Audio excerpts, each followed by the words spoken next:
What if you were unknowingly offending the Virgin Mary, precisely in the month that the Church fully dedicates to her? Today, many have already begun to pray, decorate altars, and place flowers. But few have stopped to ask themselves if they're doing it right. Because yes, there are ways of praying that wound Mary's heart. And even though they may be common, repeated, or even well-intentioned, they are still mistakes that block the graces that heaven wanted to pour over your home. Father Pio warned many times, the soul that approaches Mary with lukewarmness or distraction not only fails to receive blessings, it can also sadden its mother in heaven. Today, I will reveal the 5 most common and dangerous mistakes that many Catholics make in May without knowing it. I'll show you what Father Pio himself taught about how to honor her with purity. And at the end, we will pray together a prayer of reparation to the Immaculate Heart of Mary. Because if you've made one of these mistakes, there's still time to amend it. Don't ignore this warning, because May is not just any month. It's a battle between light and darkness, and your devotion can be a shield or a poorly closed door. If you believe in the power of Father Pio's intercession, write in the comments, Father Pio, guide my devotion to Mary. Your comment will help this message reach those who need it most. Before we continue with Padre Pio's urgent warnings about the mistakes that deeply offend the Blessed Virgin Mary during this sacred month of May, I want to offer you something truly special that will help you grow closer to her and avoid the spiritual dangers we're talking about today. We've prepared a beautiful and powerful resource called The Power of the Rosary with Padre Pio, Miracles, Protection, and Divine Graces. This spiritual guide is designed to help you pray the Rosary with greater devotion, depth, and awareness, just as Padre Pio did. Inside, you'll discover the most impactful teachings and quotes from Padre Pio on prayer, testimonies of real miracles from those who have trusted in the Rosary, a 30-day guide of daily intentions to strengthen your faith, and special prayers for protection, healing, and deliverance. Padre Pio often said that the Rosary was his weapon, and today, in this time of spiritual confusion, it must become yours too. If you truly want to honor the Virgin Mary and repair the damage caused by neglect, distraction, or irreverence, this guide is the perfect tool to start with. You can download it right now by clicking the link pinned in the comments. It's already helping thousands of souls, and it will be the perfect companion for the spiritual reparation we are making today. Now let's go deeper into what Padre Pio revealed, so you can make this May a true offering of love to the Mother of God. The first mistake that many make is praying the Rosary as a mechanical routine. Have you ever found yourself rushing through a Hail Mary just to check the box? Have you noticed your mind wandering to your to-do list while your lips continue moving? Many pray the Rosary, but few truly live it. And according to Father Pio, this is more serious than it seems. He said, the Rosary is a powerful weapon, but in the hands of the lukewarm, it loses its edge. Praying the Rosary by repeating words without attention, with constant distractions, with an absent heart, is like giving a withered flower to your mother on her day. How would you feel if someone gave you a gift with indifference? Mary feels the same when we pray with our mind elsewhere. Let me share with you what happened to Maria, a devoted Catholic from Mexico. For years, she prayed the Rosary every single day, never missing once. But she confessed to Father Pio in a letter that despite her faithfulness, she felt nothing. Father, she wrote, I pray, but my heart feels like stone. I speak to Mary, but I cannot hear her voice. Father Pio's response changed her life. My daughter, stop counting beads and start counting heartbeats. For 3 days, pray only 1 decade. But pray it as if your soul's salvation depended on it. Maria did as instructed. On the 3rd day, while meditating on the finding of Jesus in the temple, she felt a warmth flow through her body. And it was as if someone had lifted a veil, she later wrote. Suddenly I understood that I had been speaking to Mary without listening. I had been in her presence without acknowledging her. That simple shift from quantity to quality, transformed her prayer life forever. Now, she testified, one Hail Mary prayed with my full heart brings me more peace than an entire rosary used to, especially in May, when the Virgin is closer.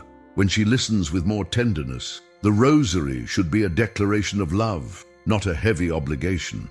Before you begin, say aloud, "My mother, do not allow my lips to praise you while my soul sleeps.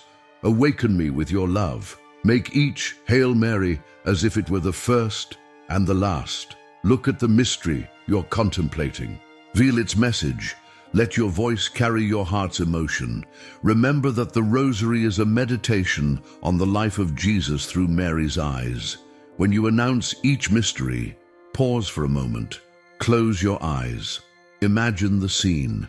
Place yourself there, next to Mary, witnessing that moment. This simple change transforms a routine into an encounter, and that's what Mary longs for in May. Not just words, but your presence, your attentiveness, your love. Many Catholics make this mistake without realizing it.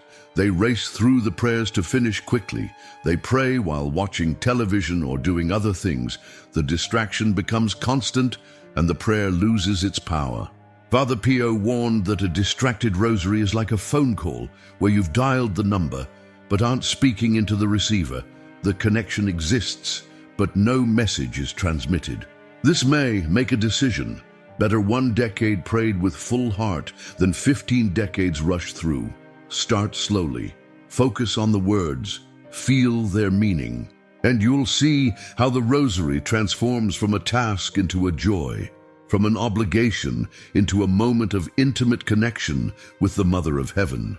What most Catholics don't realize is that the type of image you keep in your home can either become a channel of grace or a barrier to spiritual protection.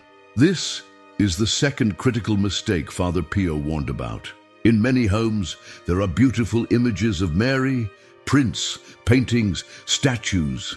But have you had that image blessed? Have you prayed before it to consecrate it to God's service? Father Pio taught that religious objects should be living signs of heaven's presence, not mere decorations. A woman once approached Father Pio deeply troubled, saying, "Father, I feel a strange unrest whenever I pray near my Marian altar at home. My prayers feel empty, and sometimes I even feel discouraged after praying there." Father Pio asked her just one question. Was the image ever blessed? When she admitted it wasn't, he smiled gently and explained that an unblessed religious image is like an unmarked door.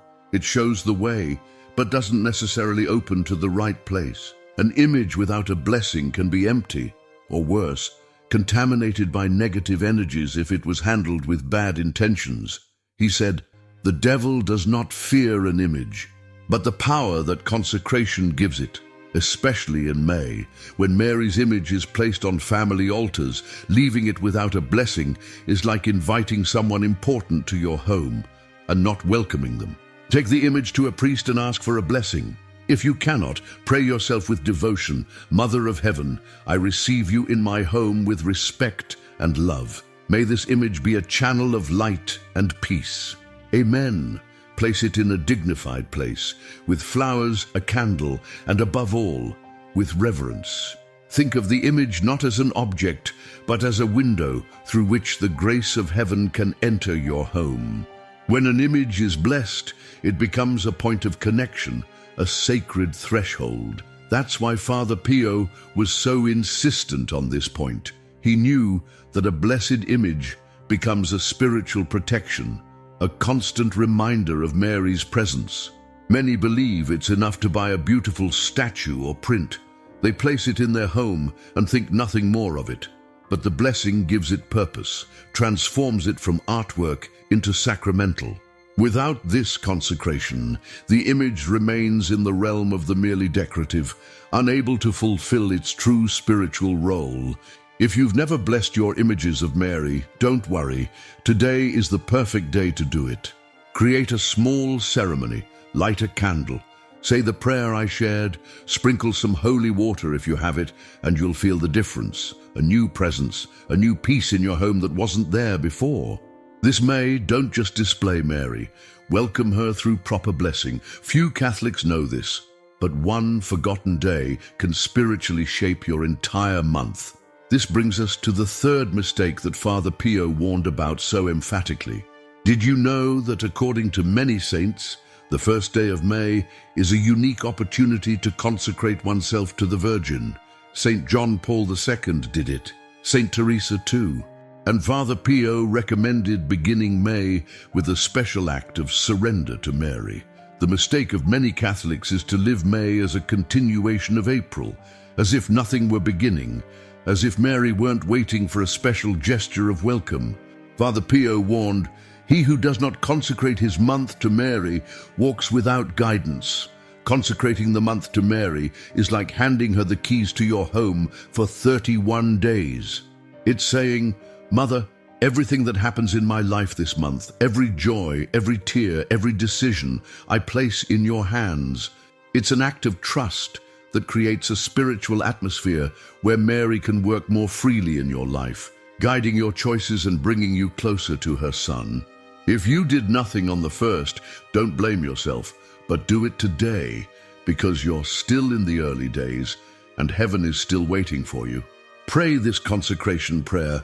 O Mary, Queen of the month of May, to you I surrender this entire month. Each day, each decision, each prayer, may it be to please you. Walk with me and do not leave me alone. Amen. Do it now. Don't postpone it any longer. The enemy wins when you leave for later. This consecration is like opening a door to Mary's special graces in May. It's an invitation, a formal recognition that this time belongs to her in a special way. Throughout history, the Church has encouraged this practice because it creates a spiritual atmosphere, a sacred territory in the calendar where Mary's presence becomes more tangible. Many Catholics don't realize how powerful this simple act can be. They let May 1st pass like any other day, missing the opportunity to set a spiritual intention for the month. Father Pio often compared it to beginning a journey without consulting the map. You may still reach your destination, but the path will be longer and more difficult. Even famous saints had this special devotion. St. Maximilian Kolbe consecrated his ministry to Mary every May 1st. St. Louis de Montfort wrote extensively about the power of this monthly consecration. Begin today, set this month apart. Tell Mary, this May is yours. Guide me through it, transform me through it, and watch how your spiritual life takes on new vigor and depth. What happens when our sacramental life becomes disconnected from our devotional practices? Father Pio identified this separation as the fourth critical mistake that grieves the heart of Our Lady. May is not only for the Rosary, it is also for bringing Mary to the center of your sacramental life. Many go to Mass in May without dedicating a Hail Mary, without offering communion in her honor, without saying her name with love. Did you know that Father Pio offered many of his Masses in thanksgiving to the Virgin? He said, if Jesus is in the Eucharist, Mary is by his side. Offending Mary in May is forgetting her in the most sacred moment of the day. Don't let May pass without inviting Mary to walk with you to the altar. Don't let a single communion go by without her maternal presence guiding your heart. She who first carried Jesus in her womb longs to help you receive him worthily in the Eucharist. This May, let her hold your hand as you approach the communion line, as a mother helps her child approach something precious and sacred. When you are at Mass, before receiving communion, say in your heart, Mother Mary, accompany me to receive your Son. Stay with me, as you were with him at the foot of the cross, and after communion, offer a Hail Mary as a gesture of gratitude. You cannot imagine how much that consoles her heart. Let me tell you about Carlos, a devout man who experienced something profound when he began integrating Mary into his Eucharistic devotion. For years, he attended Mass faithfully, but always rushed in just before it started and hurried out as soon as it ended.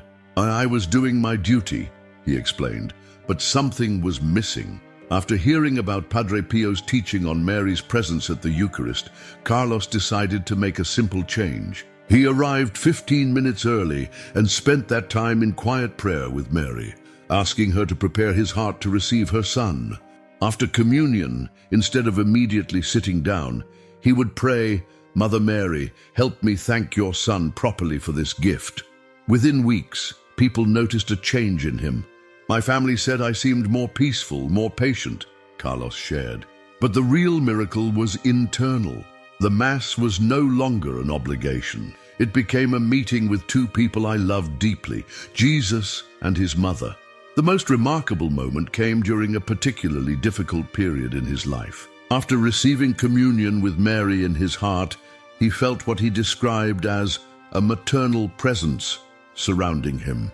It was subtle, not dramatic, just like Mary herself. But I knew she was there, standing beside me as I held her son within me. I wept silently, feeling both their loves at once. Carlos's experience teaches us something profound. When we unite our Marian devotion with our Eucharistic worship, both become more powerful. As St. Louis de Montfort taught, we never give more honor to Jesus than when we honor his mother, and we honor her simply and solely to honor him all the more perfectly. In today's world, with images surrounding us everywhere, we come to the fifth mistake, perhaps the most subtle yet spiritually dangerous error that Father Pio urgently warned against. This error is more common than it seems.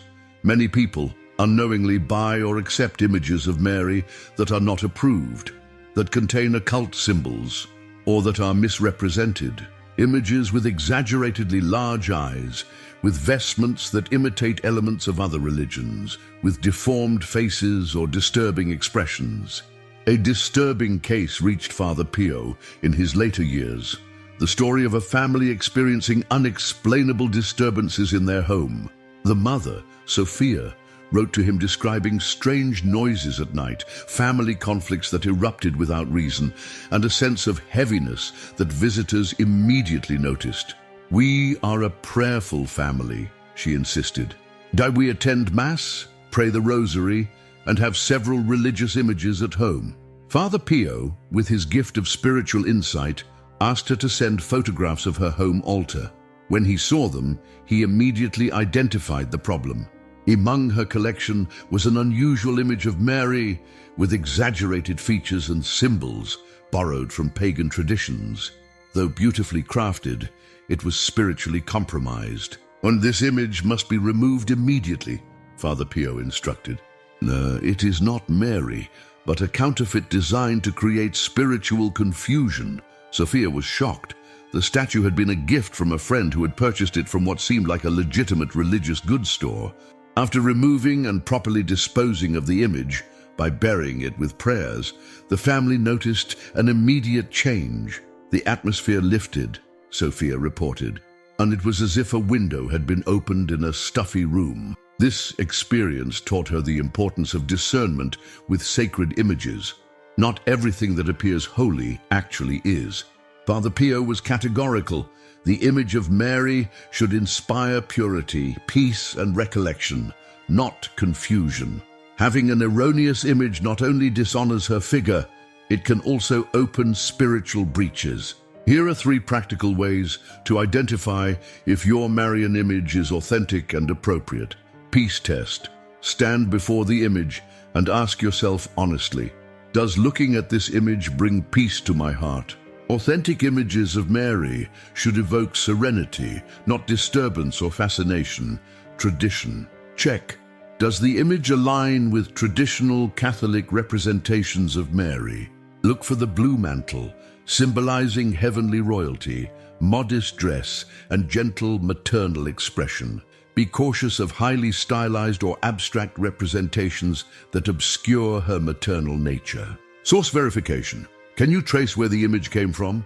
Reputable Catholic stores, churches, and established shrines are safer sources than anonymous online sellers or shops that mix religious items with occult merchandise. Carefully examine the images you have at home. If something doesn't transmit peace to you, or if you cannot identify its origin, better remove it. Always look for blessed images, approved by the Church, that reflect the tenderness and humble beauty of the Mother of God. This issue has become more prevalent in our internet age, where images from all traditions and interpretations circulate freely. Some depictions mix Catholic imagery with other spiritual traditions, creating a confusing syncretism that Father Pio strongly warned against. He believed in the power of authentic sacred art to elevate the soul and create a pathway to heaven. Authentic images of Mary follow certain traditional patterns that have deep theological meaning. Her blue mantle represents her royalty and heavenly nature. Her humble posture shows her submission to God's will. Her serene expression reflects her inner peace and purity. When images deviate dramatically from these characteristics, they may be communicating a different spiritual message altogether. Take time this May to research the traditional iconography of Mary in Catholic tradition. Learn about the meaning behind classics like Our Lady of Guadalupe, the Immaculate Conception, or the Pietà. This understanding will help you discern which images truly honor Mary and which may be distorting her presence in your spiritual life. And what if you've already committed one or more of these mistakes? Don't worry. Mary is not a mother who punishes. She is a mother who corrects with love, but she is also a mother who awaits our reparation. Today, we are going to pray together a prayer of reparation. Not as one who fears being punished, but as one who wishes to console their mother. My mother, in this month of May, I want to ask your forgiveness. Forgiveness for my distracted prayers, for the silences that should have been Hail Marys, for the forgotten images, for the empty altars, for not having honored you as you deserve. Today, I repair with love everything I have done wrong. I give you my words, my thoughts, my family, my home, and my heart. Cleanse me of all lukewarmness. Awaken in me a true Marian love, a desire to live this month only for you. Mother, stay with me. Guide me. Teach me to pray. And if I ever fail again, don't abandon me. Touch me with your tenderness and make me begin anew. Amen. Virgin most faithful, pray for me. Mirror of justice, guide me.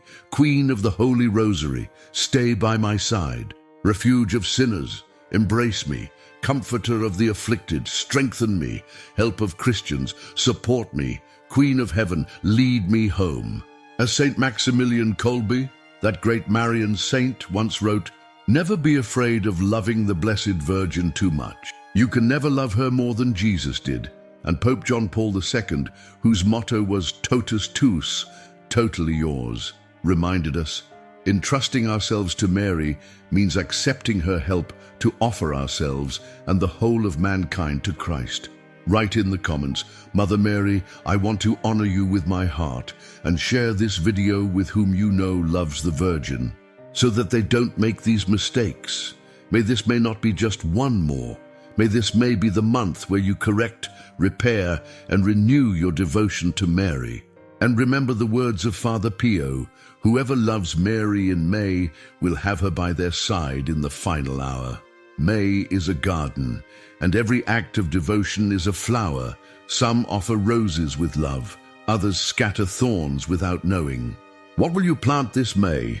Each prayer, each blessing, each consecration, these are the seeds of grace that bloom into spiritual protection for your home and heart. As Saint Thérèse of Lisieux beautifully expressed, the loveliest masterpiece of the heart of God is the heart of a mother, and Mary is the perfect mother. She waits patiently for our love, not to keep it for herself, but to purify it and offer it to her Son.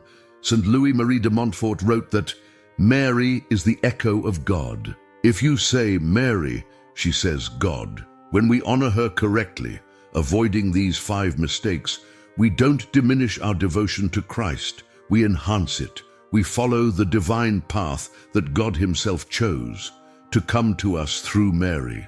Let this month of May transform your relationship with the Blessed Mother. Let it be a time of renewal, of deepening, of authentic connection, because a heart that loves Mary purely is a heart that reflects the very love of Christ Himself. If this message has touched your heart, please help us continue our ministry by leaving a like, sharing with those who need to hear this message, and becoming a channel member.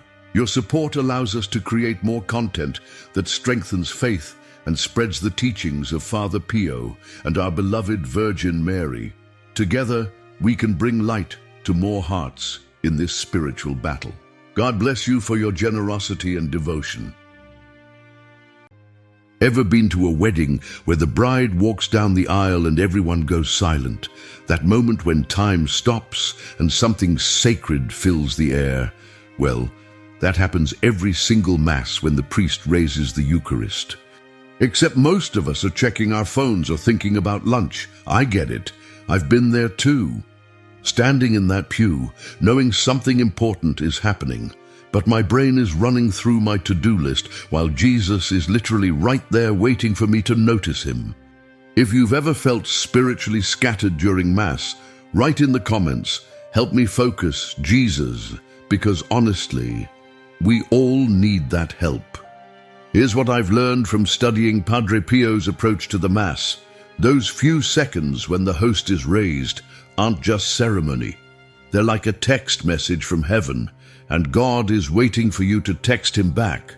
But what do you say when the God of the universe is offering himself to you and your mind goes blank? Padre Pio had an answer. 3 words, not fancy Latin phrases or complicated prayers. Just 3 simple words that work whether you're a cradle Catholic or someone who still forgets to genuflect. Words that work when you're feeling close to God and especially when you're not. Look, I'm not going to promise these words will solve all your problems or give you mystical visions. What I will tell you is this: they'll wake up your soul during the most powerful moment of Mass. They'll give your scattered attention something to grab onto, and they might just change how you see Jesus, not just at church, but when you're stuck in traffic or dealing with difficult people. Think of it this way. If someone you loved was giving you the most precious gift they had, wouldn't you want to respond with something more than a distracted nod? That's what's happening when the priest raises the Eucharist. Jesus is giving you everything he has. These 3 words are your way of saying something back that actually matters. The crazy thing is, Padre Pio discovered these weren't just words to say during Mass. They became the language his heart naturally spoke throughout the day. When faith felt hard, when worship felt dry, when love felt impossible, ready to learn what they are. Let me be brutally honest about something. For years, I treated the elevation like a bathroom break pause. Stand up, look vaguely toward the altar, sit back down, rinse and repeat. I knew it was supposed to be important, but nobody ever taught me what to actually do with those moments. Then I started reading about how Padre Pio experienced Mass, and it wrecked me. This man would celebrate Mass for hours, not because he was showing off, but because he was having actual conversations with Jesus.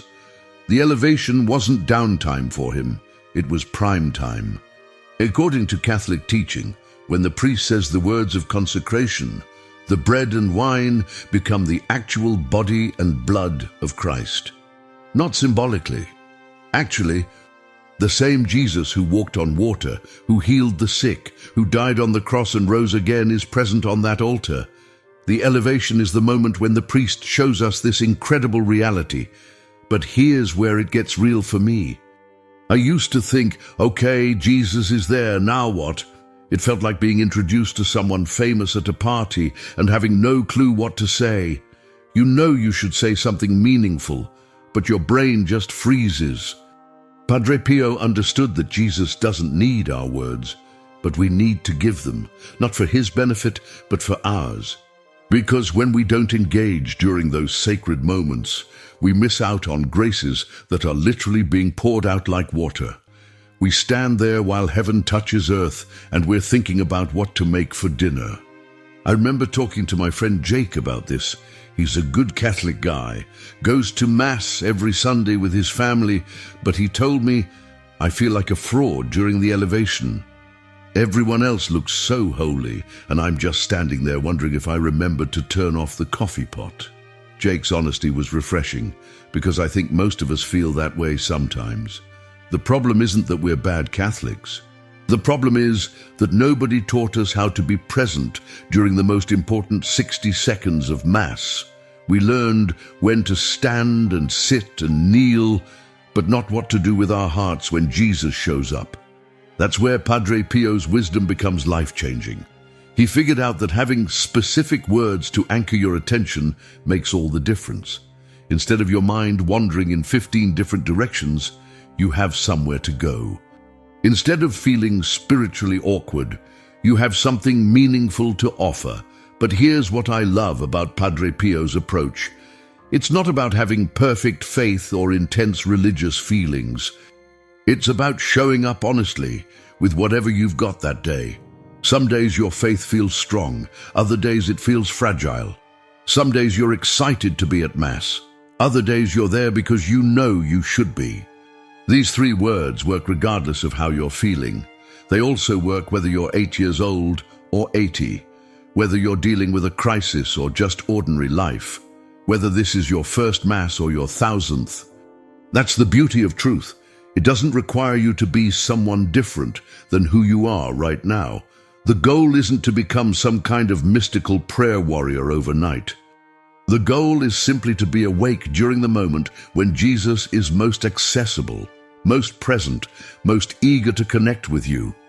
To stop sleepwalking through the elevation and start actually meeting the God who's meeting you.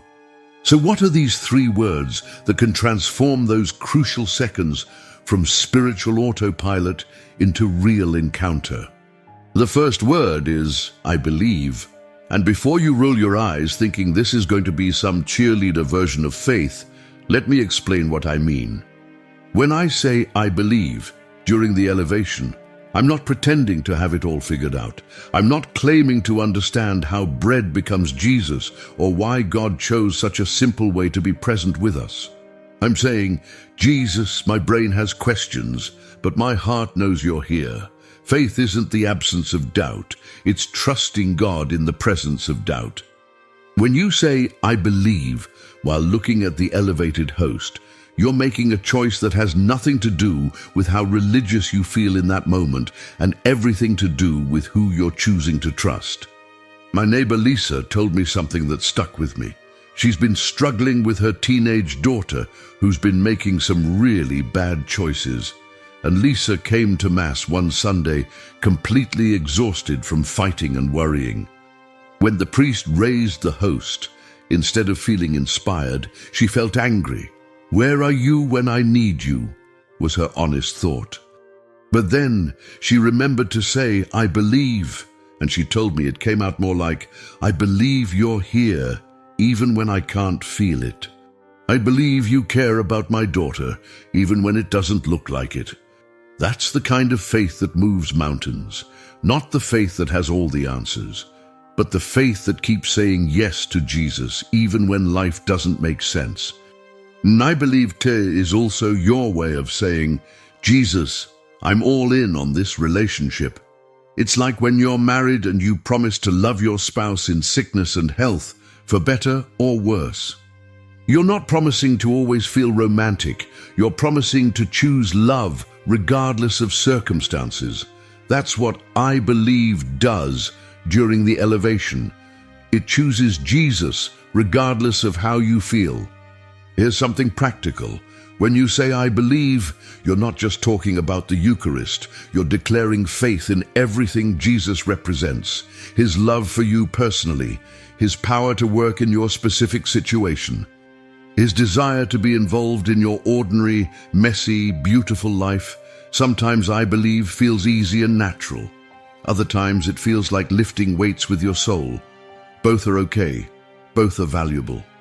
Padre Pio went through periods where believing felt like work, where God felt distant and faith felt forced, but he kept choosing to believe anyway. And that's when his faith grew strongest. The enemy of our souls doesn't mind if we go to Mass every week, as long as we do it on autopilot. But when we start intentionally declaring, I believe, during the most sacred moment, something shifts. We're not just attending Mass, we're participating in it. We're not just observing the mystery, we're entering into it. Your I believe also becomes a prayer for people in your life who are struggling with faith. Maybe your kids who've walked away from church. Maybe your spouse who thinks religion is outdated. Maybe your friend who's angry at God because of something tragic that happened. When you say, "I believe," during the elevation, you're offering your faith as a gift that God can use to touch their hearts. Don't worry if your "I believe" doesn't feel dramatic or earth-shaking. Faith isn't about feeling, it's about deciding. And every time you decide to trust Jesus during the elevation, you're building spiritual muscle that makes trusting him easier in ordinary moments. Start simple. When you see the host raised, just say quietly in your heart, "Jesus, I believe you're really here." That's it. Don't overcomplicate it. Let that simple declaration reset your attention and remind your soul who's in charge. Your belief doesn't have to be perfect to be powerful. It just has to be real, and when it's real, it opens the door for the second word that changes everything. The second word is, "I adore." Now, I know that word might sound a little dramatic for everyday use, but stay with me here. When I first heard about saying "I adore" during the elevation, my immediate thought was, that's nice for mystics, but I'm just trying not to fall asleep during the homily. I thought adoration was for people who had their spiritual act together, not for people like me who sometimes forget to pray for days at a time. But then I realized I had adoration all wrong. It's not about being super religious or having intense spiritual feelings. It's about recognizing what's actually happening in front of you and responding honestly to it. Think about it this way. When you see something truly amazing, what's your natural response? When you watch a breathtaking sunset or see an act of incredible kindness, something inside you wants to acknowledge how beautiful it is. You don't have to force that response. It just happens when you're really paying attention. That's what "I adore" is during the elevation. It's simply recognizing that the God of the universe has made himself small enough to fit on a piece of bread because he loves you that much, and saying, "That's incredible." My friend Tom is a construction worker, not exactly the mystical type. He told me that when he started saying "I adore" during Mass, it felt awkward at first, but then he thought about how he feels when he sees his 5-year-old daughter sleeping peacefully, and he realized he already knew how to adore. And Daim, it's that feeling when something is so perfect, you just want to protect it and be grateful for it, he said. "I adore" is also your way of putting Jesus back in the center where he belongs. Let's be honest about something. Most of us spend most of our time thinking we're the main character in our own story. We wake up worried about our problems, focused on our goals, stressed about our failures. Adoration gently but firmly reminds us that we're not the center of the universe, and that's actually good news. When you say "I adore" during the elevation, you're essentially saying, "Jesus, you're God and I'm not, and I'm okay with that." It's like finally exhaling after holding your breath. You don't have to manage everything. You don't have to have all the answers. You don't have to be perfect. You just have to recognize who's really in charge and trust him with your life. But here's what's beautiful about true adoration. It doesn't make you feel small in a bad way. It makes you feel loved in a profound way. When you truly adore God, you begin to understand how precious you are to him. You realize that the God who runs galaxies cares about your ordinary Tuesday struggles. That's not intimidating. That's amazing. Sarah works in customer service, dealing with angry people all day long. She told me that when she started saying "I adore" during Sunday Mass, it changed how she saw her job. When I remember that Jesus is Lord of everything, including the difficult customers I'll face this week, I don't take their anger so personally. I can treat them with kindness because I know who's really in control of my day. Adoration also cures our need to control everything. When you regularly tell Jesus, "I adore," while he's present in the Eucharist, you practice letting him be God in your actual life. Your problems don't disappear, but you stop carrying them like the weight of the world depends on you figuring everything out. Sometimes, I adore comes easily, especially when life is going well and you're feeling grateful. Other times, especially when you're struggling or angry or confused, it feels like a choice you have to make against your natural inclination. Both are valuable. Both teach you something important about surrender. The goal isn't to feel overwhelmed with religious emotion. The goal is simply to acknowledge reality. Jesus is Lord, you're loved, and that changes everything about how you can live. What I adore during the elevation is practice for living that reality when Mass is over and real life kicks in. You know what I've discovered in my journey with Padre Pio's teachings? The more I learn about his prayer life, the more I realize how much I was missing. That's why I created something special for people like us who want to go deeper. The ebook, The Power of the Rosary with Padre Pio, Miracles, Protection and Divine Graces. This isn't just another prayer book. It's a practical guide that will help you pray the Rosary the way Padre Pio did, with real devotion that actually connects your heart to Jesus and Mary. You'll discover amazing testimonies from people who experience genuine miracles, learn Padre Pio's most powerful teachings about prayer, and get a 30-day guide with specific intentions to strengthen your faith every single day. Plus, you'll receive special prayers for protection, healing, and spiritual freedom that Padre Pio himself used. The Rosary was his spiritual weapon, and it can become yours too. Don't miss this chance to transform your prayer life with wisdom that has already helped thousands of people. To get it, just click the link in the comments. The third word is I love, and this is where things get really personal. When I first started trying to say I love to Jesus during the elevation, it felt weird, not because I didn't mean it, but because I wasn't used to being that direct with God about my feelings. I could talk about loving God in general terms, but actually looking at the host and saying, I love you, felt vulnerable in a way I wasn't prepared for. But that's exactly why it's so powerful. Love requires vulnerability. When you tell Jesus, I love, while he's present in the Eucharist, you're not just expressing a nice religious sentiment.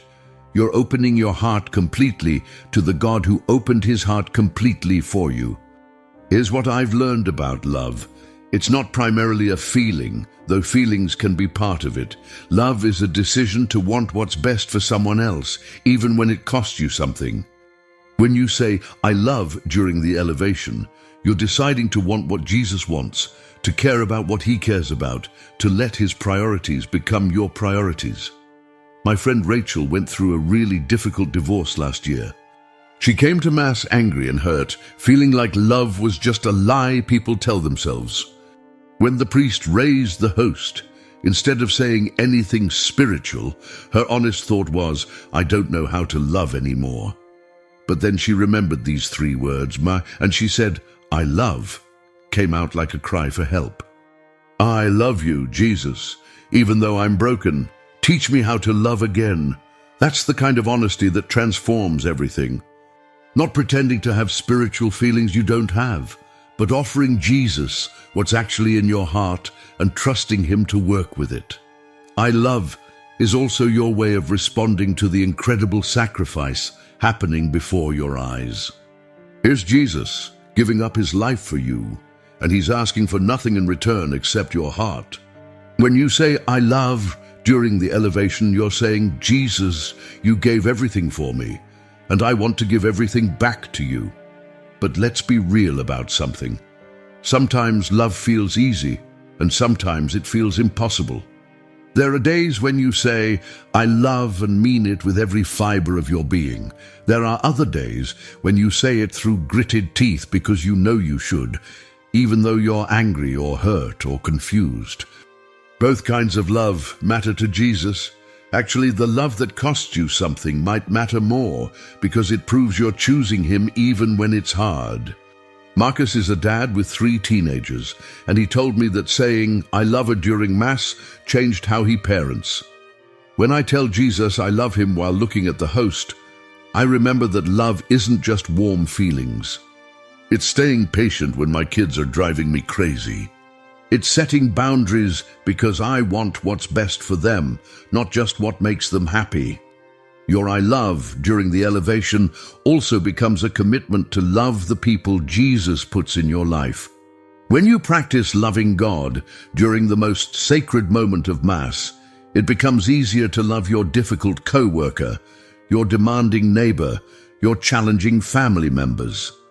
Not because they deserve it, but because love is what Jesus does, and you want to be like him.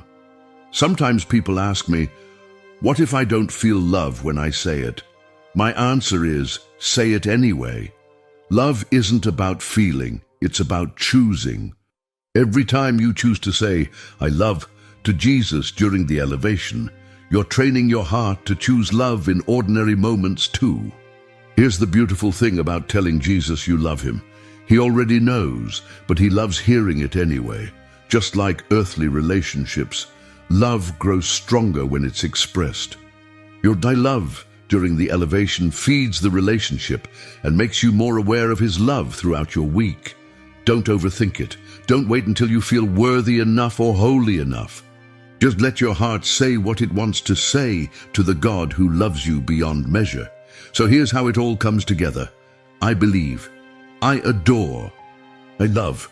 3 words that take about 10 seconds to say but can change everything about how you experience Mass. Let me tell you how this actually works in real life. You're standing there during the elevation, and instead of your mind drifting to weekend plans or work stress, you have something specific to do. You look at the host and say internally, I believe you're really here, Jesus. Then I adore you for loving me this much. Then, I love you with everything I have. Don't try to make it fancy or dramatic. This isn't a performance, it's a conversation. Some days the words will come easily and feel meaningful. Other days they'll feel like work. Both are fine. What matters is that you're showing up, you're present, and you're engaging with Jesus during the moment when he's most accessible. Here's a practical tip. Start with just 1 word if 3 feels like too much. Maybe this week, focus on just saying, I believe, every time you see the host elevated. Next week, add, I adore. The week after that, include, I love. Let it grow naturally instead of trying to force perfection immediately. And don't beat yourself up when you forget. I still catch my mind wandering sometimes during the elevation, thinking about completely random things. When I remember, I just jump back in with whatever word fits. God isn't grading your performance. He's just happy you're trying to connect. The really cool thing is how these words start showing up outside of Mass. When you're facing a difficult decision and you remember, I believe in God's guidance. When life feels overwhelming and you recall, I adore the God who's actually in control. When someone hurts you and you choose, I love, because that's what Jesus would do. Jennifer, a single mom I know, told me that these 3 words became her go-to prayer during tough parenting moments. When my son is having a meltdown in the grocery store and I'm embarrassed and frustrated, I remember, I believe God knows what he's doing with this kid. I adore him for trusting me to be this child's mom, and I love this little person even when he's driving me crazy. The goal isn't to become some kind of prayer superhero. The goal is simply to be more awake to God's presence, more responsive to his love, and more willing to love others the way he loves you. Try it this Sunday. When the priest raises the host, instead of checking your phone or thinking about lunch, look up and quietly say, I believe, I adore, I love. See what happens. I think you'll be surprised by how such simple words can make such a profound difference. Remember, Jesus isn't looking for perfect prayers. He's looking for honest hearts. And these 3 words, prayed honestly, can transform not just your experience of Mass, but your entire relationship with God. Look, I'm not going to tell you that these 3 words will solve all your problems or make you feel spiritual all the time. What I will tell you is this: They'll help you show up to the most important conversation you can have this side of heaven. The next time you're at Mass and the priest raises that host, I want you to remember something. The God of the entire universe is right there, offering himself to you personally, not to humanity in general, to you. With your specific struggles, your particular dreams, your unique story. He sees you, he knows you, and he's waiting for you to see him back. I believe, I adore, I love. These aren't magic words or secret formulas. They're simply the language that love wants to speak when it encounters love himself. They're your way of saying yes to the God who first said yes to you. Some of you watching this are going through really difficult times right now. You're dealing with health problems, relationship struggles, financial stress, or grief that feels unbearable. These 3 words aren't going to fix those problems immediately, but they will remind you that you're not facing them alone. The same Jesus who died and rose again is present with you, in your pain and in your hope. Others of you are in good seasons of life, but you feel spiritually dry or disconnected from God. These words can help bridge that gap between your ordinary life and the extraordinary love that's always available to you. Padre Pio understood something that changed everything for him. The Mass isn't something we watch, it's something we participate in. Jesus isn't performing for us, he's inviting us into relationship. These 3 words are your RSVP to that invitation. Don't wait until you feel ready or worthy or holy enough. Start where you are with whatever faith you have, even if it feels small. Jesus can do incredible things with ordinary people who are willing to say yes to him. If this message has encouraged you to try something new in your relationship with Jesus, write in the comments, I believe, I adore, I love. Your words of faith will encourage others who need to hear that they're not alone in wanting to grow closer to God. Friends, what we're building here is more than just a YouTube channel. We're creating a community of real people who want to grow in genuine faith, not perfect religiosity. Every like tells YouTube to share this message with more hearts that need hope. Every share reaches someone who's searching for authentic spirituality in a world full of fake promises. If these teachings have helped you connect more deeply with Jesus, would you consider becoming a channel member? Your support helps us continue creating content that actually makes a difference in people's spiritual lives. Together, we can reach millions of souls who are hungry for real relationship with God, not just religious routine. Let's keep spreading this fire of authentic faith to everyone who needs it. God bless you, and may these 3 simple words transform your heart into a place where Jesus feels at home. Are you certain you're living this Lenten season the right way? Many believe that small sacrifices like giving up meat or avoiding certain pleasures are enough. But Padre Pio taught us that true penance goes far beyond these superficial actions. What if I told you that the sacrifices you're making might not be opening your heart to the transformative grace this sacred season offers? Padre Pio, whose hands bore the wounds of Christ and whose soul was deeply united with God, revealed that Lent isn't merely a period of restrictions, but a sacred opportunity to grow in holiness, turn away from sin, and draw closer to God with a renewed heart. It's a divine call to true conversion, to detach ourselves from what separates us from grace and commit to a deeper path of faith. But here comes a crucial question. Which penances can truly change our lives? What sacrifices open our hearts to God's grace and strengthen our souls in faith? Padre Pio left us a powerful legacy through his life of prayer, sacrifice, and unconditional love for God. His teachings aren't simply empty rules or traditions, but a proven path to sanctification and union with Christ. We cannot ignore this message. Lent isn't just any season, it's a serious call from God to approach him sincerely. If we take these penances seriously, we'll experience a peace and spiritual strength that perhaps we've never felt before. It's an opportunity we shouldn't let pass. Many of us focus on external practices without understanding their deeper purpose. We give up chocolate, social media, or certain foods, believing these actions alone fulfill our Lenten obligation. But Padre Pio warns us, external sacrifices without interior transformation are like empty vessels. They make noise, but carry nothing of value.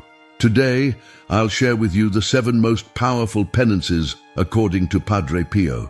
These aren't just random acts of self-denial, but carefully chosen spiritual practices that can completely transform your soul. The last one, which I'll reveal toward the end, has the power to revolutionize your spiritual life entirely.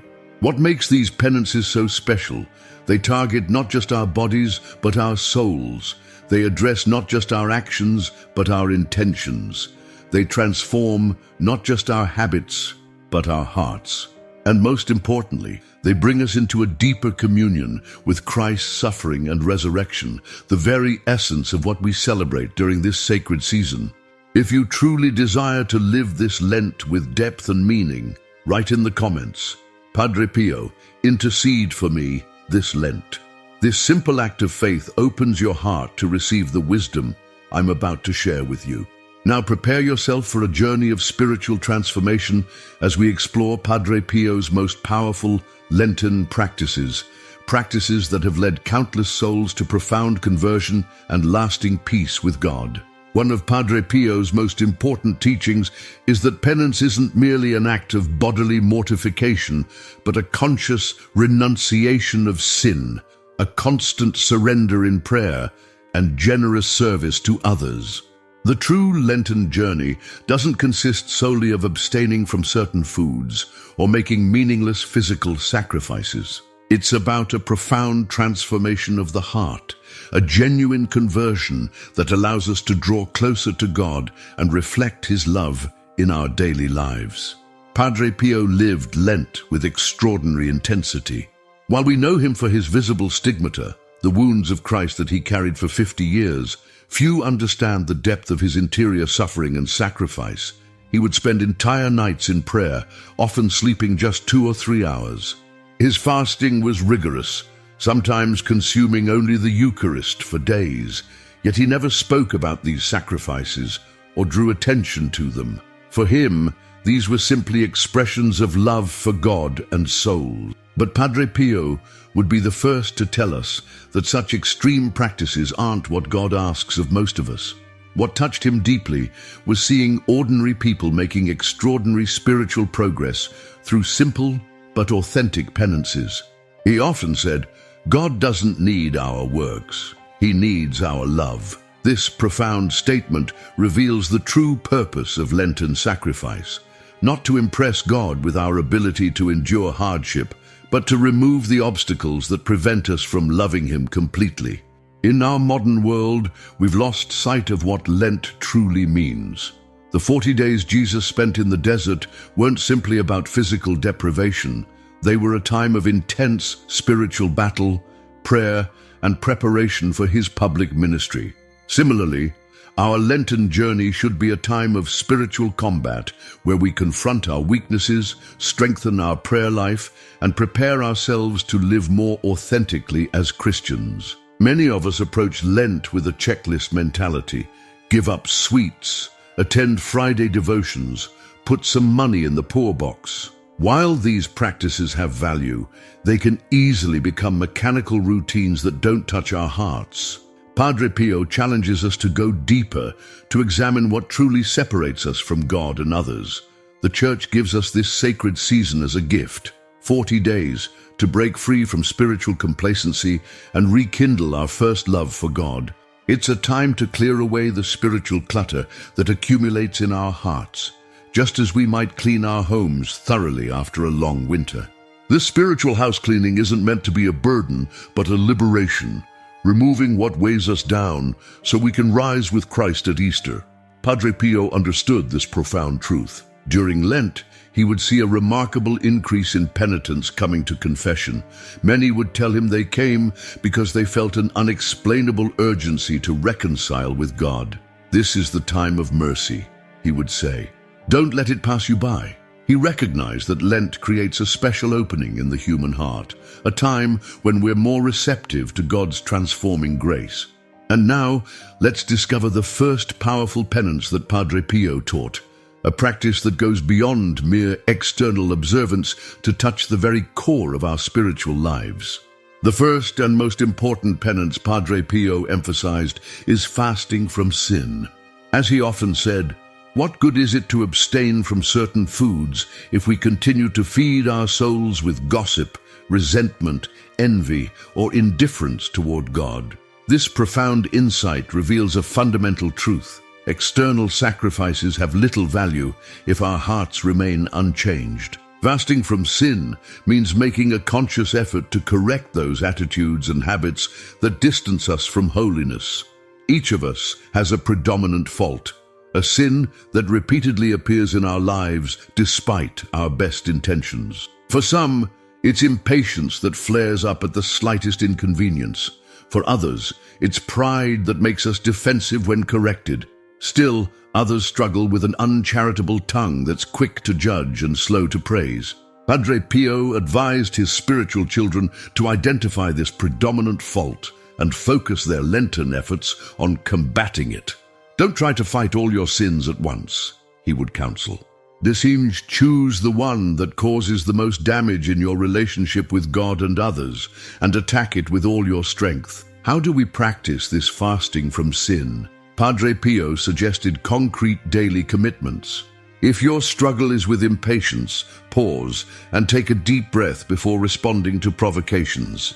If you tend toward harsh judgments, make a point to find something positive in each person you meet. If you're prone to excessive worry, replace anxious thoughts with short prayers of trust. This form of fasting requires constant vigilance and humility. We must become aware of our triggers and patterns. We may need to avoid certain situations that lead us into temptation. Most importantly, we must immediately ask forgiveness when we fall and begin again without discouragement. Padre Pio assured us that God is more pleased by our perseverance after failure than by our success without struggle. The second powerful Lenten practice Padre Pio recommended is holy silence. In our noisy world, we're constantly surrounded by distractions. Social media notifications, television programs, music, and superficial conversations.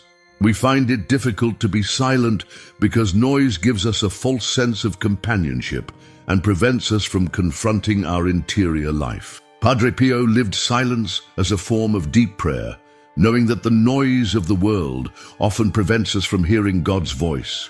He once told a spiritual daughter, "In the silence of your heart, God speaks."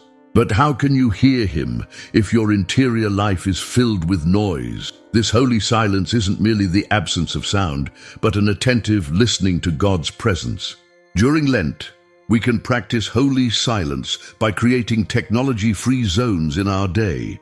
Perhaps we commit to turning off our phones during meals or for an hour before bedtime. We might drive to work without the radio, allowing our minds to rest in prayer instead. We can become more mindful of unnecessary conversations that drain our energy or lead us into gossip. Padre Pio particularly recommended silent time before the Blessed Sacrament, where we simply sit in God's presence without agendas or words. "Oh, just be there," he would say, like a child resting in his father's arms. This seemingly unproductive time is actually deeply transformative, allowing God's love to penetrate the depths of our being. The third essential pillar for living Lent, according to Padre Pio, is intense prayer.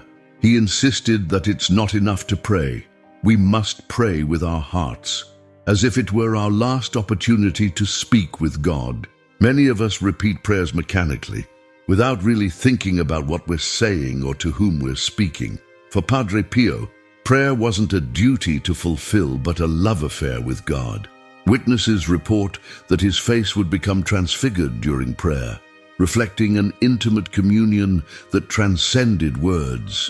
While most of us won't experience such mystical prayer, we can all approach God with greater sincerity and focus. During Lent, Padre Pio encouraged dedicating more time to prayer, but even more importantly, bringing greater quality to our prayer.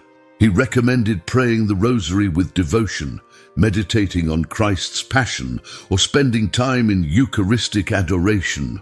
He also emphasized the importance of speaking with God as we would with a close friend, expressing our concerns, gratitude, and petitions with an open and humble heart. One practice Padre Pio particularly recommended for Lent was the way of the cross. By walking with Jesus through his final hours, we unite our sufferings with his and gain perspective on our own trials. When you feel the weight of your cross, Padre Pio would say, remember that Jesus has already carried it for you, and now he walks beside you, helping you bear it.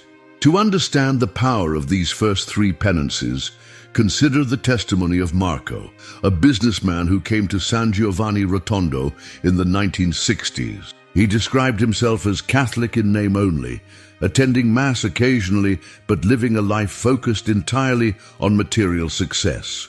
After a brief meeting with Padre Pio, during which the saint looked into his eyes with penetrating intensity, Marco felt compelled to make a complete confession. It was as if he could see all my sins, Marco later recalled. I couldn't hide anything from him. Padre Pio gave him 3 penances: to fast from his habitual lying in business dealings, to spend 15 minutes in silence each morning, and to pray 1 decade of the Rosary daily while meditating on the Passion of Christ. These seemed too simple to make any difference, Marco admitted. But I promised to try, more out of fear of the friar than love of God. Within weeks, these simple practices began to transform him. The fasting from dishonesty forced him to confront his rationalizations and compromised ethics. The daily silence created space for self-examination he had always avoided. And the brief prayer connected him to Christ's suffering in a way that gradually softened his heart. 6 months later, Marco returned to San Giovanni Rotondo, a changed man. I came to thank Padre Pio, he said, but he simply smiled and said, thank God, not me. I gave you little penances. He gave you great grace. Now, before we continue with the remaining penances, I want to offer you a special resource that can help deepen your Lenten journey. In the ebook, The Spiritual Secrets of Saint Padre Pio, you'll find powerful prayers, reflections based on his teachings, and practical advice to strengthen your spirituality. This resource is perfectly aligned with what we're discussing today and will provide you with daily guidance throughout this sacred season. The link is pinned in the comments section below. But now, let's continue our journey.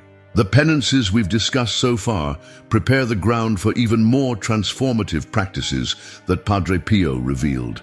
The next ones touch the very core of Christian life and lead us to profound spiritual growth. The fourth powerful penance that Padre Pio taught is the acceptance of suffering. In our comfort-oriented culture, we naturally try to avoid pain and discomfort. We take medication at the first sign of a headache. We adjust the thermostat when the temperature is slightly too hot or cold. We distract ourselves with entertainment when faced with emotional distress. There's nothing wrong with reasonable comfort, but Padre Pio recognized that our reflexive avoidance of suffering often prevents profound spiritual growth. Padre Pio suffered intensely throughout his life, both physically through the stigmata and spiritually through interior trials and demonic attacks. Yet he rarely complained. When asked how he could endure such pain, he would reply, "It is through the cross that we go to heaven." He saw suffering not as punishment, but as a privileged opportunity to unite with Christ and participate in the redemption of the world. This doesn't mean we should seek out suffering or neglect legitimate medical care. Rather, it means accepting with peace and trust the unavoidable sufferings that come our way. When illness strikes, when relationships become difficult, when financial problems arise, instead of asking, "Why me?"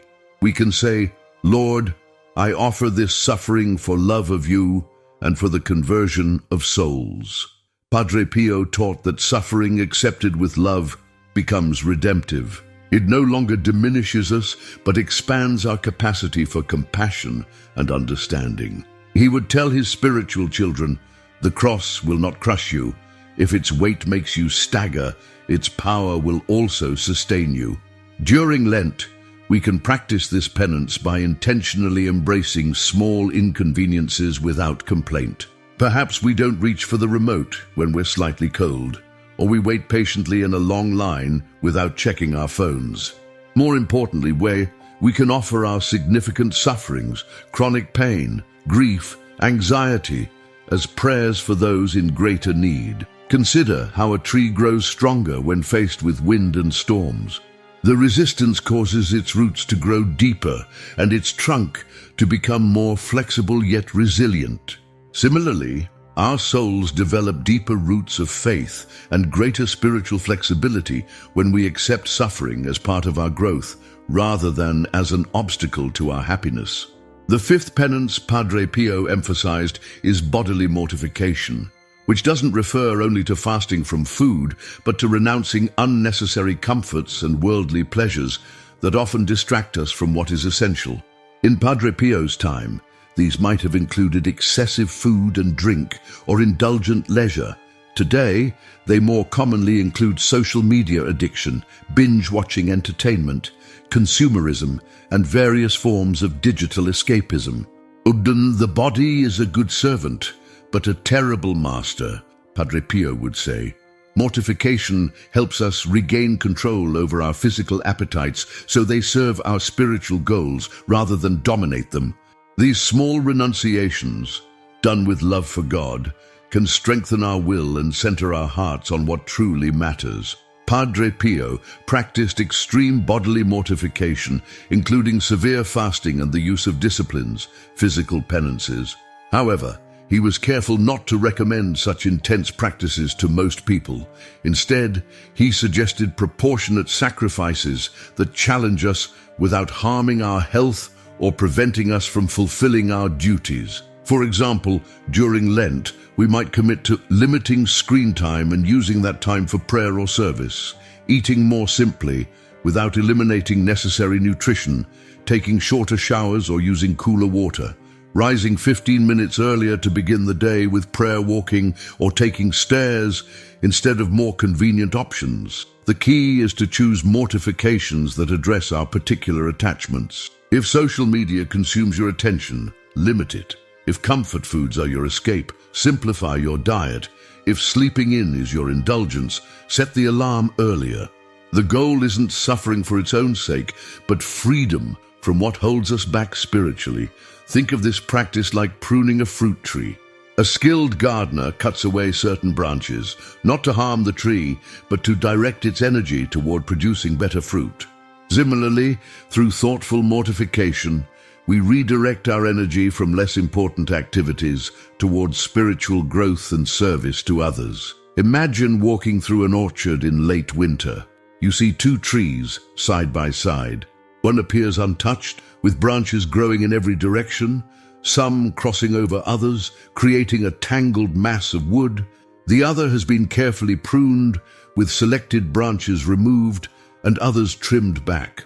To the untrained eye, the pruned tree might look diminished, even damaged, but the experienced gardener knows which tree will bear more fruit. The untouched tree will expend energy maintaining all its branches, resulting in smaller, less abundant fruit. The pruned tree, though it appears to have lost something, will channel its strength into fewer, stronger branches that will produce larger, more plentiful fruit. This is precisely how Padre Pio understood mortification and suffering. What appears to be loss becomes gain. What seems like diminishment leads to abundance. The sacrifices we make during Lent, the pruning of our lives, ultimately lead to greater spiritual fruitfulness. Let me share with you the story of Eleanor, a young professional who struggled with anxiety and perfectionism. Working in a demanding corporate environment, she measured her worth by her achievements and others' approval. Though raised Catholic, her faith had become a background element in her life, reduced to occasional Sunday Mass attendance. During a particularly stressful period, Elena took a weekend retreat at a monastery where a priest spoke about Padre Pio's teachings on suffering and mortification. Initially skeptical of these outdated concepts, she nonetheless felt drawn to try a simple experiment. For 1 week, she would accept minor inconveniences without complaint and offer them as prayers. The first day was revealing, Elena later shared. I realized how often I complained about traffic, about waiting in line for coffee, about colleagues who worked differently than I did. Simply pausing before each complaint made me aware of my impatience and entitlement. By the week's end, this small practice had created enough interior space for Elena to recognize a deeper truth. Her anxiety stemmed from trying to control everything. The practice of accepting small sufferings became a gateway to surrendering larger concerns to God. For Lent, she decided to add a form of mortification that addressed her specific attachment. She would check work emails only during designated hours rather than constantly throughout the day and night. This simple boundary created space for prayer and reflection that had been missing from her life. What surprised me most, Elena said, was that these practices didn't make me less effective at work. They made me more focused and creative. By letting go of the illusion of control and constant connectivity, I found a deeper source of strength. This is the paradox that Padre Pio understood so well. What we surrender in love, we receive back transformed. The practices that seem to diminish our lives actually enrich them in ways we couldn't have imagined. Now, as we prepare to explore the final 2 penances, which Padre Pio considered the most powerful of all, ask yourself, what suffering am I currently resisting that I might accept with love? What attachment might I need to prune from my life to bear greater spiritual fruit? These questions lead us naturally to the culmination of Padre Pio's Lenten teachings, where all the previous practices converge and find their fullest expression. We now arrive at what Padre Pio considered one of the most transformative practices, frequent confession. Few saints have devoted themselves to the ministry of confession as completely as Padre Pio. He would spend up to 16 hours a day in the confessional, listening to penitents from around the world. Some waited days just for a few moments with him. Why was he so devoted to this sacrament? Because he witnessed its extraordinary power to transform lives. Confession is the soul's bath, Padre Pio often said. You must go at least once a week. I do not want souls to stay away from confession more than a week. Even a clean and unoccupied house gathers dust. Return after a week and you will see that it needs dusting again. This striking metaphor reveals Padre Pio's practical understanding of human nature. Even when we're trying to live virtuously, we accumulate spiritual dust, venial sins, attachments, and attitudes that gradually distance us from God. Regular confession removes this dust before it becomes so thick that we no longer notice it. During Lent, Padre Pio encouraged even more frequent confession. He saw this season as an ideal time for deep spiritual house cleaning, not just removing surface dust, but addressing deeper issues that may have accumulated over years. Many penitents reported that after confessing to Padre Pio, they felt an extraordinary lightness, as if a heavy burden had been lifted. Some described it as being born again. What made confession with Padre Pio so powerful? Witnesses report that he had the gift of reading souls, often revealing sins the penitent had forgotten or was too ashamed to mention. But more importantly, he communicated God's mercy with such conviction that even the most hardened sinners left transformed. He was simultaneously uncompromising about sin and overwhelmingly compassionate toward sinners. We may not have access to a confessor like Padre Pio, but the same sacramental grace is available in every confession. During Lent, consider making a more thorough confession than usual. Take time for careful examination of conscience, perhaps reviewing your life since your last good confession. Approach the sacrament not as a duty to fulfill, but as a healing encounter with Christ the physician. Padre Pio offered this advice for making a good confession. Be specific about your sins. Vague accusations serve no purpose. Say how many times you committed each sin if possible. Mention relevant circumstances. Be completely honest. God already knows everything, and He awaits your acknowledgement not to punish you, but to forgive you. After receiving absolution, Padre Pio counseled spending time in gratitude rather than rushing away. The moments after confession are precious, he said, as it is then that the soul is most receptive to God's grace and inspiration. We now come to what Padre Pio considered the crowning penance, the one that both requires and produces the most profound transformation: limitless charity. Without charity, he would say, fasting is just starvation, prayer is just words, and confession is just empty ritual.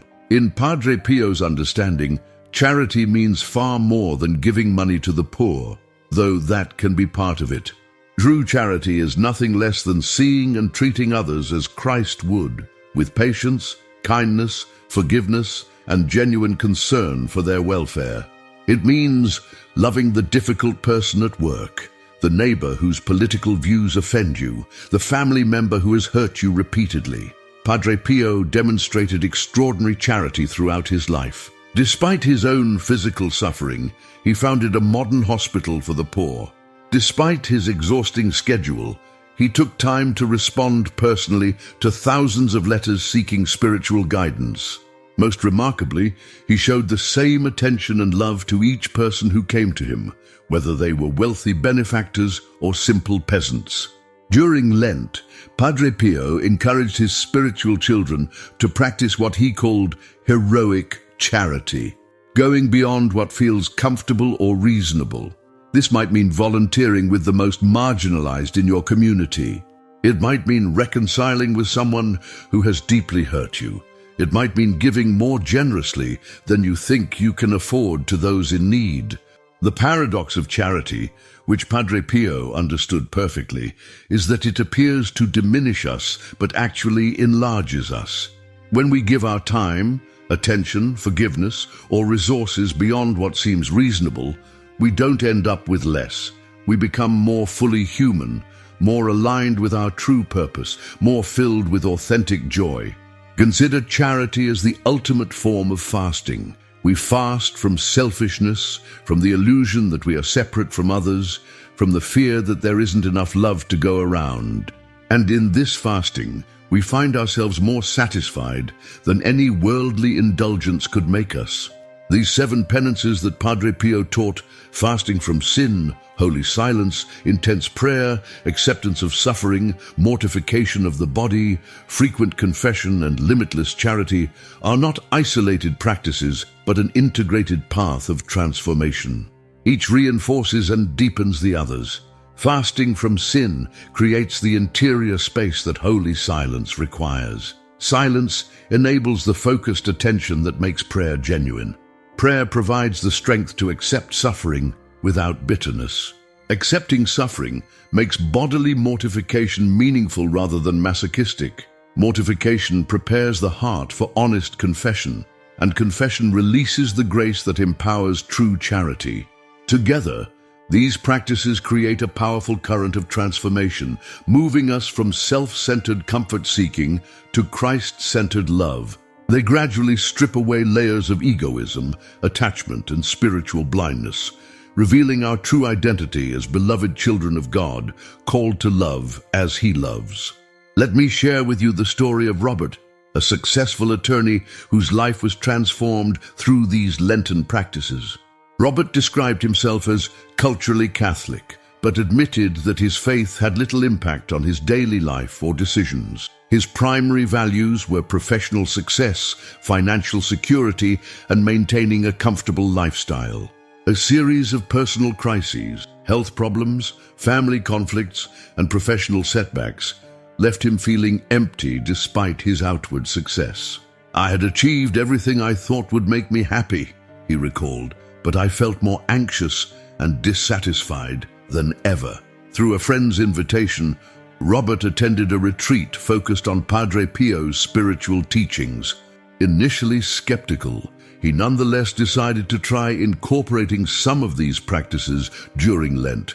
He began with silent prayer each morning and made his first confession in over a decade. The confession was the turning point, Robert shared. I expected judgment, but instead I experienced a mercy that I couldn't comprehend. It was like a dam breaking inside me. This initial experience led him to explore the other penances. He began fasting from harsh judgments of others, a significant challenge for someone trained in critical thinking. He practiced accepting professional setbacks without the anxiety that had previously consumed him. And most transformatively, he began volunteering at a legal aid clinic, offering his expertise to those who couldn't afford representation. What amazed me, Robert said, was how these practices that seemed like they would diminish my life actually enhanced it beyond measure. I expected to feel deprived, but instead, I felt liberated. I expected to lose ground professionally by giving away my time, but I found new purpose and satisfaction in my work. By Easter, Robert had experienced what he could only describe as a complete reordering of priorities. The practices didn't end with Lent, but became integrated into his ongoing spiritual life. Padre Pio was right, he concluded. Wow! These aren't just Lenten practices, but a pathway to a completely different way of living. Robert's story illustrates the potential these 7 penances have to transform not just our Lenten observance, but our entire lives. They address the whole person, body, mind, and spirit, and reorient us toward our true purpose, to know, love, and serve God, and to love our neighbor as ourselves. As we prepare to conclude our exploration of these powerful Lenten practices, consider which of them speaks most directly to your current spiritual needs. Where is your growth most hindered? Which practice seems most challenging and therefore might offer the greatest opportunity for transformation? The beauty of Padre Pio's approach is that we can start with any of these practices, and it will naturally lead us toward the others. As we draw our journey to a close, let us reflect on the profound wisdom Padre Pio has shared with us. These 7 powerful penances, fasting from sin, holy silence, intense prayer, acceptance of suffering, mortification of the body, frequent confession, and limitless charity, form not just a Lenten program, but a pathway to authentic holiness. Padre Pio once said, "The life of a Christian is nothing but a perpetual struggle against self. There is no flowering of the soul to the beauty of its perfection except at the price of pain." These words may sound harsh to modern ears accustomed to messages of comfort and self-affirmation, yet they contain a liberating truth that our comfort-obsessed culture has forgotten. The path to true joy often leads through sacrifice and self-giving. Look back on your own life. When have you felt most fulfilled, most alive, most connected to your true purpose? Was it when you were pursuing comfort and pleasure? Or was it when you gave yourself generously to something greater than yourself? Was it when you protected yourself from all pain, or when you embraced a worthy challenge despite the difficulties involved? The saints consistently testify that real happiness comes not from accumulating pleasures or avoiding discomfort, but from aligning our lives with God's purposes, even when that alignment requires sacrifice. This is the paradox at the heart of Christianity. Whoever wishes to save his life will lose it, but whoever loses his life for my sake will find it. Matthew 16:25. Lent invites us into this paradox. Through the practices Padre Pio has shared with us, we voluntarily lose our life, our attachments, our comfort, our self-centeredness, so that we may find our true life hidden with Christ in God. We embrace the cross not out of morbid fascination with suffering, but because we know it leads to resurrection. As we approach Holy Week and Easter, I encourage you not to let this sacred season pass without leaving a mark on your soul. Choose at least one of these penances to practice with special intention during these remaining days. Perhaps you feel called to deepen your prayer life or to fast more intentionally from a particular sin. Perhaps you need the healing grace of confession or the transformative power of extending charity to someone who has hurt you. Whatever practice speaks to your heart, embrace it not as a burden, but as an invitation to greater freedom and joy. Remember that you are not alone in this journey. The same Holy Spirit who guided Padre Pio through his extraordinary life of holiness dwells within you, ready to strengthen and inspire you if you open your heart to his promptings. Padre Pio himself offers us this encouragement. Pray, hope, and don't worry. Worry is useless. God is merciful and will hear your prayer. These simple words contain profound wisdom. Our Lenten practices are not meant to make us anxious or scrupulous, but to help us surrender more completely to God's loving providence. The goal of Lent is not perfect performance of religious obligations, but a heart increasingly configured to Christ's heart. If you fail in your Lenten commitments, as we all do at times, don't be discouraged. Begin again with humility and trust. Padre Pio often told his spiritual children, "In the spiritual life, you must take one step forward each day in a straight line, starting again the next day as if you had done nothing yet." This patient perseverance, this willingness to begin again without discouragement, is itself a powerful form of penance. It requires us to fast from perfectionism and self-reliance, to accept our limitations with humility, and to depend more completely on God's grace. As we conclude, I invite you to share in the comments one insight from Padre Pio's teachings that has touched your heart, using the phrase, "Thank you, Padre Pio, for teaching me."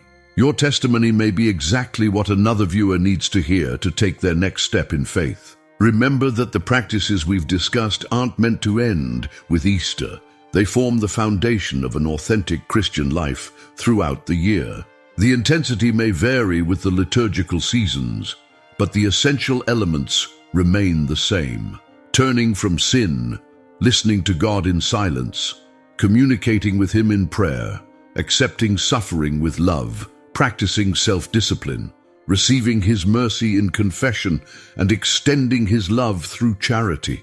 Let us close with a prayer that Padre Pio often recommended to his spiritual children. "Stay with me, Lord, for it is necessary to have you present so that I do not forget you. You know how easily I abandon you. Stay with me, Lord, because I am weak and I need your strength. Stay with me, Lord, for you are my light, and without you, I am in darkness. Stay with me, Lord, to show me your will. Stay with me, Lord, so that I hear your voice and follow you. Stay with me, Lord, for I desire to love you very much and always be in your company. Stay with me, Lord, if you wish me to be faithful to you. Stay with me, Lord, for as poor as my soul is, I want it to be a place of consolation for you, a nest of love. Amen." May this Lenten season be a time of profound grace and transformation for you and your loved ones. And may the powerful penances revealed by Padre Pio lead you to the fullness of Easter joy.